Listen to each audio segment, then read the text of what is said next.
আজই ডাউনলোড করুন আর এনজয় করুন আপনার পছন্দের শো। কি লজ্জা পাচ্ছিস নাকি লাজু?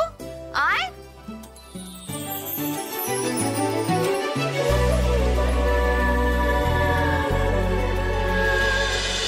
আমি এখানে কতগুলো সারপ্রাইজ তোর জন্য রেডি করে রেখেছি আর তুই নাকি বলছিলি তুই আসবি না।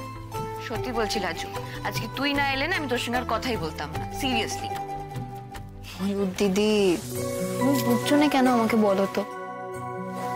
আমার শ্বশুর বাড়িতে আমি কেবল একখানা আসছি তা, কিন্তু তুমি দেখলে চোখের সামনে কেমন আমার বাপ মা আমাকে ত্যাগ দিয়ে দিল।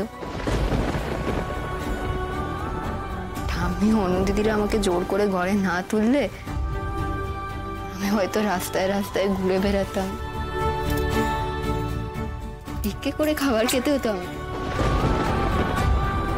ও বাড়িতে কেউ কিন্তু আমার ও বাড়িতে থেকে যাওয়াটা ভালো চোখে দেখছে না।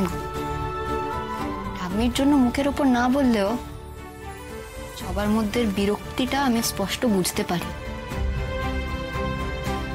আজ একটা শুভ অনুষ্ঠান, আমার এখানে থাকার কি প্রয়োজন তুমি বলো? ওরা তো বাইরের কাউকে নেমন্তন্ন করেনি, আমাকে সঙ্গে করে কেন নিয়ে এলো ওরা? আমি এখন জেনে গেছি গো, ও বাড়ির সব কিছুতে আমার না থাকাটাই ভালো। আমি তো তোকে বলেছি এখানে আসার কথা, সেটার কি হবে? ও বাড়ি থেকে কি বললো না বললো এটাই তোর কাছে ইম্পর্টেন্ট। আর তোর ময়ূরটি যে তোকে বলেছে এখানে আসতে, সেটা তোর কাছে ইম্পর্টেন্ট নয়? দিদি, সেইটা নয় গো। তুমি আমায় যেই চোখে দেখো সবাই তো আমাকে সেই চোখে দেখে নে। ছাড় তো। আমাকে বুঝে নিতে হয় কার চোখে আমি কি, কোথায় আমার কি জায়গা।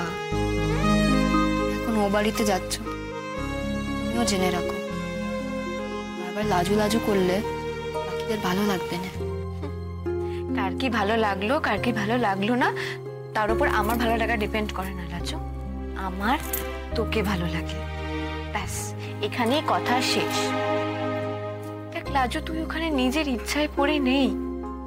আমি যেমন একটা অন্যায় করেছি, অনুভবও তো একটা ভুল করেছে। তোর খারাপটার জন্য আমরাই দায়ী রে। যাকে এসব কথা বাদ দে, তোর জন্য আমি যে সারপ্রাইজ রেডি করে রেখেছি সেটা দেখবি। আয় আয় আয়। বলছিলাম অনেকক্ষণ তো দাঁড়িয়ে আছি, এবার একটু বসি। হ্যাঁ, আগে বরং একটু মিষ্টি মুখ করে নি। আজ তো খাওয়া দাওয়ার আয়োজন আছে। না না না, আমি বলছি কি আগে রেজিস্ট্রিটা হয়ে যাক, তারপরে না হয় খাওয়া দাওয়া বসার সব হয়, বুঝলেন? কি চুপচাপ দাঁড়িয়ে রয়েছিস কেন, বল। হ্যাঁ, বাবা যা বলছে তাই, আগে শুভ অনুষ্ঠানটা হোক, তারপরেই না মিষ্টি। আচ্ছা, তাই হবে না? একটা কথা বলি আপনাদের, হ্যাঁ, কিছু মনে করবেন না। দেখুন, আমি না এটা কয়েকদিন ধরেই দেখছি যে বনলতার সঙ্গে লাজুর একটা বন্ধুত্বপূর্ণ সম্পর্ক আছে। আমার মনে হয় আমাদের তরফ থেকে এটা জানিয়ে রাখা ভালো, লাজু কিন্তু আমাদের বাড়ির জাস্ট একটা কাজের মেয়ে।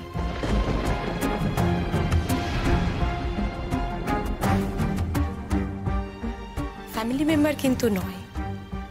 না মানে আমি কি বলতে চাইছি বুঝতে পারছেন তো? বনলতা আমাদের বাড়ির বউ, আমার ছেলের বউ। বাড়ির বউয়ের সাথে একটা কাজের মেয়ের ক্লাস, মানে লাজুর যেটা ক্লাস, একটু বেমানান লাগছে না? ছোট বৌমা, তোমার কথার মধ্যে আমি কথা বলতে চাইনি, কিন্তু লাজুকে কাজের লোক বলাটা বোধহয় তোমার ঠিক হচ্ছে না। ও কিন্তু আমার কাছে অনুর মতোই আমার নাতনি। মেয়েটা গরিব ঘরের হতে পারে, কিন্তু আমাদের বাড়ি কাজের লোকও নয়। মা, ওর ক্লাসটা তো সেটাই, আমি সেটাই বলতে চাই।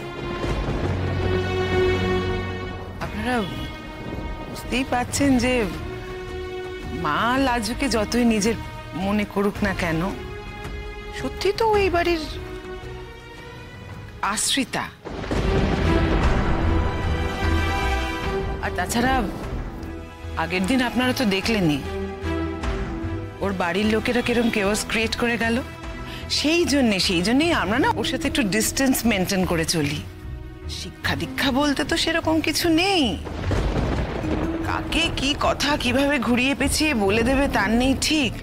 তাই বলছিলাম এই ক্লাসের মেয়েদের মাথায় তোলা খুব একটা ঠিক হবে না। বনলতাকে একটু বলে দেবেন কেমন? আমরাও তো সেটাই জানি বেয়ান, কি করব বলুন। বন্যার ওর প্রতি একটা দুর্বলতার সৃষ্টি হয়েছে। আবার দেখুন না, ওই লাজুর বরটাকে আজকে ডেকে পাঠিয়েছে এখানে। কি জানি বাবা, বলছে নাকি ওর সাথে আবার ভাব করাবে।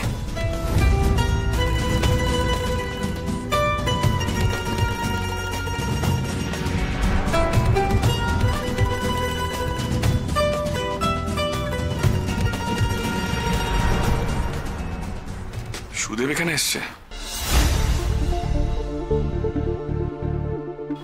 হ্যাঁ বাবা, বন্যাই তো নেমন্তন্ন করেছে। ও ছেলে তো ভেতরেই আছে।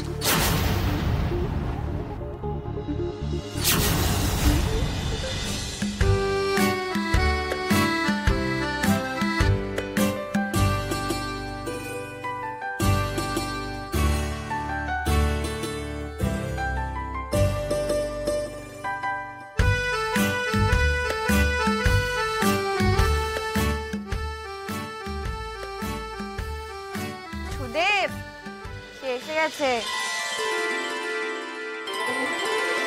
ওই দেখো এখন দরজার আড়ালে দাঁড়িয়ে আছে। কি রে, লজ্জা পাচ্ছিস নাকি লাজু? আয়।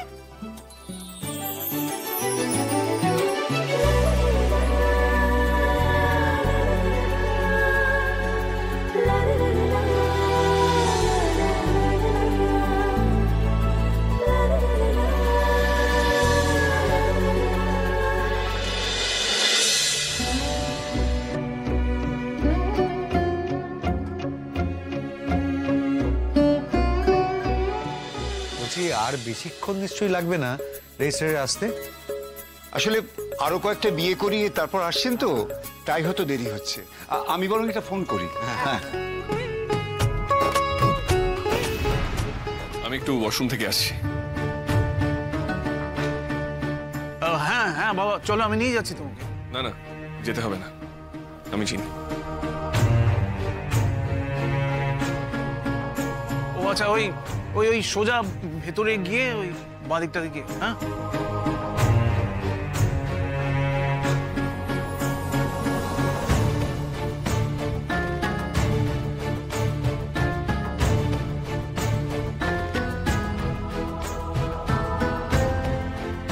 লাজু আর সুদেব কি একসঙ্গে রয়েছে এখন?